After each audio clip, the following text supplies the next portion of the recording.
سیالی ته د نړۍ دی رسوم زما وطنه قربان دې شم مسکنه زما افغانستان جوړوم به دې حتمنه.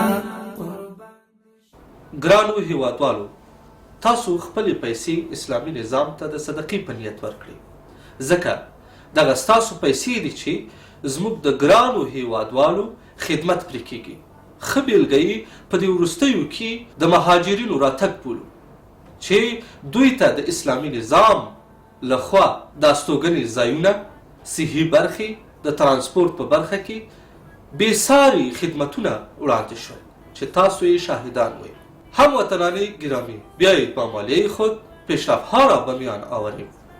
مالیه ما، کشور ما، آینده ما. زموږ مالیه، زموږ هیواد، زموږ راتلونکی.